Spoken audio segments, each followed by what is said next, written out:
सामाजिक विज्ञान कक्षा 8वीं वाले विद्यार्थियों के लिए मोस्ट प्रश्न जो आपकी परीक्षा में आने वाले हैं वो मैं बता रहा हूँ।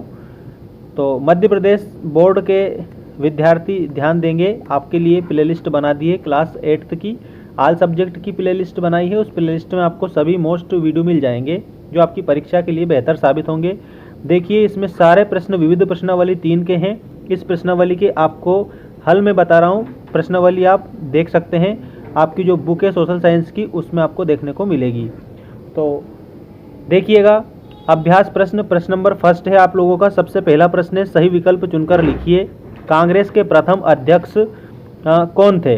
तो याद रखना है मित्रों, कांग्रेस के जो प्रथम अध्यक्ष थे वो थे WC बनर्जी। तो आपका ऑप्शन नंबर फर्स्ट ही करेक्ट हो जाएगा। इसके बाद में नेक्स्ट आप देखिएगा, नेक्स्ट क्वेश्चन आपका है, किस महिला क्रांतिकारी द्वारा अंग्रेजों के क्लब पर गोलियां चलाई गई थी। तो जो प्रीति लता थी ना, इनके द्वारा अंग्रेजों के क्लब पर गोलियां चलाई गई थी। आपको प्रीति लता नाम याद रखना है। इसके बाद में करो या मरो का नारा किसने दिया था। तो मित्रों आपको याद रखना है, जो महात्मा गांधी हैं, महात्मा गांधी ने करो या मरो का नारा दिया था। तो ऑप्शन में हमारे ऑप्शन नंबर फर्स्ट में ही दे रखा है महात्मा गांधी।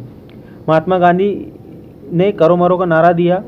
अगला प्रश्न देखिएगा मित्रों, मोस्ट इंपॉर्टेंट क्वेश्चन है आपका ये, नाथुला दर्रा वर्तमान में किस राज्य में स्थित है। तो सिक्किम में नाथुला दर्रा है। ठीक है, इस तरह से आप ध्यान देंगे बिल्कुल।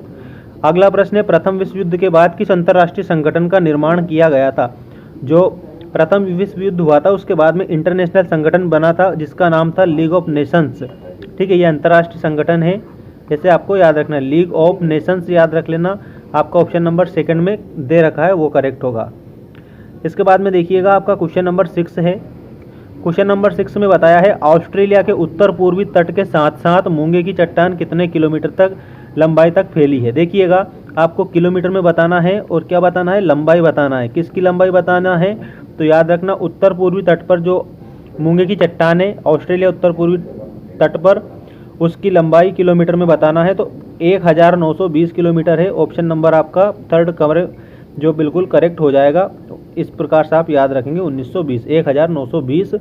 ठीक है, ये करेक्ट होगा। इसके बाद में नेक्स्ट क्वेश्चन पर आप ध्यान देंगे, ऑस्ट्रेलिया के मूल निवासी शिकार करने हेतु किस औजार का उपयोग करते हैं। तो शिकार हेतु बूमरेंग नामक जो औजार होता है ना, उसका वो उपयोग करते हैं। और कहाँ के मूल निवासी करते हैं, तो ऑस्ट्रेलिया के मूल निवासी करते हैं। तो ऐसे भी आप ऑस्ट्रेलिया का नाम भी याद रखेंगे। अब मैं आपको रिक्त स्थान की पूर्ति बता रहा हूँ, बिल्कुल आप अच्छे से कंप्लीट करेंगे रिक्त स्थान। देखिएगा, मौलाना अबुल कलाम आज़ाद ने नामक अखबार प्रारंभ किया था। तो अल हिलाल याद रखेंगे, अल हिलाल नामक जो अखबार है वो इन्होंने प्रारंभ किया था, मौलाना अबुल कलाम आज़ाद ने।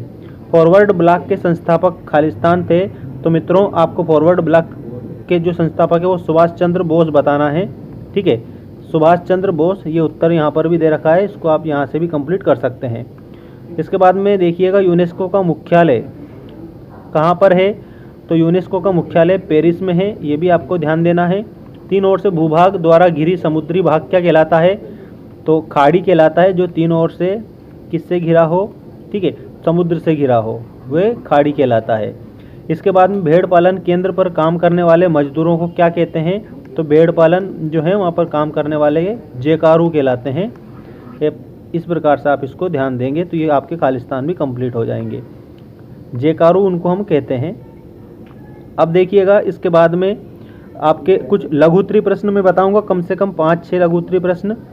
विभाजन के समय बंगाल में कौन कौन से प्रांत सम्मिलित थे। तो उत्तर में आपको बताना है, विभाजन जब हुआ था भारत का उस समय बंगाल, बिहार, असम, ओडिशा प्रांत सम्मिलित थे। ये ऐसे प्रांत सम्मिलित थे। ठीक है, इसके बाद में देखिएगा दूसरा प्रश्न, द्वितीय चरण के क्रांतिकारियों का प्रमुख नारा क्या था। तो उत्तर आपको याद रखना है, हम दया की भीख नहीं मांगते, हमारी लड़ाई आखिरी फैसला होने तक ही है।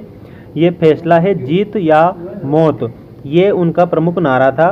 तो ऐसे आप इसको याद रखेंगे।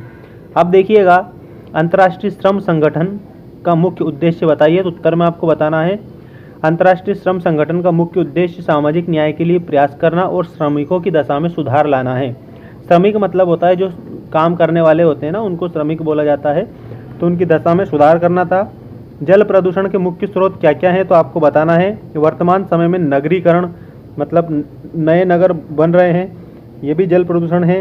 मतलब कर रहे हैं। कृषि, औद्योगिक, सामाजिक एवं धार्मिक गतिविधियां जल प्रदूषण के प्रमुख स्रोत हैं, मतलब कि इनसे जल प्रदूषित होता है। और इसके बाद में आपका ये लास्ट क्वेश्चन है। इसके बाद नेक्स्ट वीडियो में आपको और भी मोस्ट इंपॉर्टेंट सोशल साइंस के क्वेश्चन बताए जाएंगे। द्वीप किसे कहते हैं? तो उत्तर में आपको याद रखना है, चारों ओर से जल से घिरे भूभाग को द्वीप कहते हैं। द्वीप, चारों ओर से जल से घिरे भूभाग को क्या कहा जाता है? द्वीप कहा जाता है। तो ये कक्षा 8वीं वाले विद्यार्थियों के लिए जो एग्ज़ाम्स है, उस एग्ज़ाम्स के लिए मैंने आपको मोस्ट इंपॉर्टेंट चीज़ें बता दी है, तो इसको आप अच्छे से याद करिएगा। और एक बात मैं बता दूं, हमारे चैनल को ज़रूर सब्सक्राइब करना, क्योंकि आपकी जो एग्ज़ाम्स है उसमें जो मोस्ट इंपॉर्टेंट चीज़ें हैं सारी की सारी यहाँ पर आपको उपलब्ध करवाई जाएगी। Thanks for watching, take care all of you.